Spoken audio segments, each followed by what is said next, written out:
Hello guys, સો કેમ છો બધાને કરિશ્મા ચૌહાણના જય ભોલેનાથ. તો આજે અમારો છે થર્ડ ડે ફરવાનો અને આજે અમે આવી ગયા છે શ્રી ઓમકારેશ્વર મહાદેવના મંદિરમાં. અત્યારે અમે નર્મદા નદીના વચ્ચે જે પુલ છે ત્યાં અમે ઊભા છીએ. સાંજ પડી ગઈ હતી, એટલો પવન ઠંડો ઠંડો આવતો હતો અને વાતાવરણ એટલું સરસ થઈ ગયું હતું ને કે ખૂબ જ મજા આવતી હતી. જોઈ શકો છો તમે કેટલો પવન આવે છે. એમ નર્મદા નદીના ઉપરથી બ્રિજ છે, ત્યાંથી ઓમકારેશ્વર મહાદેવના મંદિરમાં જવાનું હોય છે. એ જોઈ શકો છો તમે, એ રહ્યું મંદિર. બસ અમે ટૂંક સમયમાં ત્યાં પહોંચી જવાના છીએ. મેક્સું કે હું થાકી ગયો, મમ્મા હું થાકી ગયો. ઘણું ચાલે છે આમ તો, એટલે આરતીનો સમય બી થઈ ગયો હતો. મેં આરતીનો લાભ પણ લીધો. આ સાઈડ કેવા દીવા લાગે અને લાઈન ઘણી જ લાંબી હતી, એટલે અમે આ સાઈડ કેવા દીવા લાગે છે. 7 થી 8મા માળે હતા. આઈ થિંક આરતી ચાલુ હતી ત્યારે એટલી ભીડ હોય છે. નજારો ખૂબ જ સરસ હતો. કોઈ બી જ્યોતિર્લિંગના દર્શન કરવા જાઓ તો એમ જ તો નથી થતા, ઘણી જ ભીડ હોય છે, થોડું કઠિન બી હોય છે, થોડો તો કષ્ટ વેઠવો જ પડતો હોય છે. એટલે જોઈ શકો છો કેટલી ભીડ છે. અને હું તો મારા નાના ટેણિયાને લઈને આવી છું, એટલે બહુ જ, તો બી બિચારો શાંત હતો, કંઈ હેરાન એટલું બધું નથી કરતો. એમ નર્મદા માતાની આરતી થાય છે.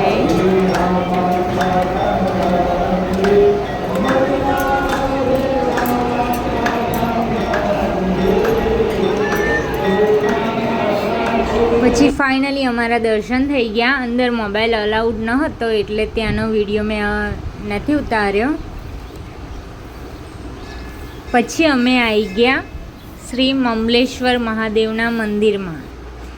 એવું કહેવાય છે ત્યાં કે ઓમકારેશ્વર મહાદેવના મંદિરે દર્શન કર્યા પછી મમલેશ્વર મહાદેવના મંદિરમાં દર્શન કરવા જરૂરી છે. એ બંને મંદિરે દર્શન કરીએ તો જ આપણું એક જ્યોતિર્લિંગના દર્શન થયા કહેવાય છે. એટલે બંને મંદિરના દર્શન કરવા જોઈએ. મમલેશ્વર મહાદેવના મંદિરે અમે ખૂબ સરસ રીતે દર્શન થયા.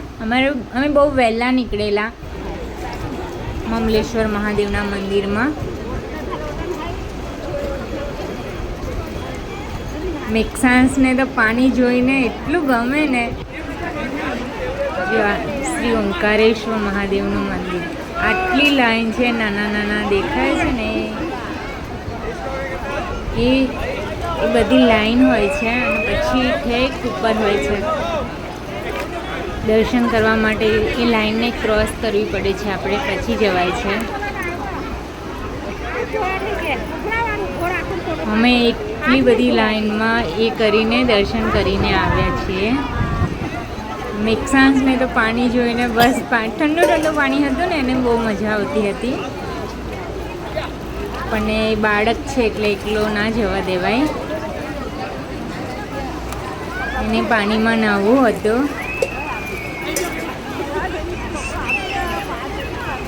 આ છે ઓમકારેશ્વર મહાદેવનું જ્યોતિર્લિંગ, જે ઓમ આકારનું પર્વત છે. આજુબાજુ બધે જ પાણી પાણી છે. ભગવાનની લીલા પણ અપરંપાર છે. એવું કે કેવું મંદિર છે. આજુબાજુ નર્મદા માતાનું નદી છે અને વચ્ચે જ મહાદેવનું આ મંદિર. અમે આવી ગયા છીએ શ્રી કુબેશ્વર મહાદેવના મંદિરે દર્શન કરવા. જે પાર્કિંગ હોય છે, કાર પાર્કિંગ, એની બાજુમાં જ હોય છે. તો અમે તેના પણ દર્શન કર્યા, કેમ કે અમે જે કાર પાર્કિંગ કરી હતી એની બાજુમાં જ મંદિર હતું. તો અમે દર્શન કરી લીધા છે. પછી અમે હવે નીકળી ગયા છે પાછા.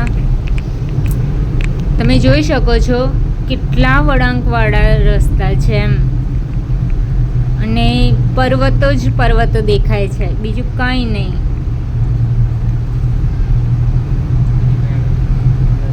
અમે ઉજ્જૈનમાં બી નાઇટ ત્યાં રોકાયા અને ઓમકારેશ્વર મહાદેવના મંદિરમાં બી નાઇટ રોકાઈને પછી સવારે નીકળ્યા, કેમ કે રસ્તાઓ બહુ કઠિન હોય છે. પછી બપોરનો ટાઈમ થઈ ગયો તો અમને ભૂખ લાગી હતી. એમ એકસાંસી સાંસને નહોતું ખાવું, કેમ એટલે નાટક કરતો હતો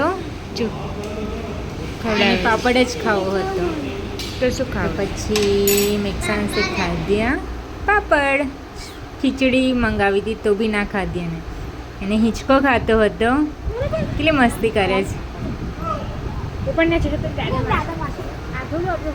થોડો અમે આરામ કર્યો છે. અમે પછી ત્યાં હોટલમાં થોડી વાર બેસ્યા, વાતો કરી, કેમ કે કારમાં તો પગ બી દુખી જાય છે બેસ્યા. કેટલો લોંગ રસ્તો છે એટલે. તો મેક્સાન્સે તો બહુ જ રમે છે હોટલમાં પણ. તો પછી અમે પાછા નીકળી ગયા. જો પવનચક્કી, મેક્સાન્સને પવનચક્કી બતાવતા હતા.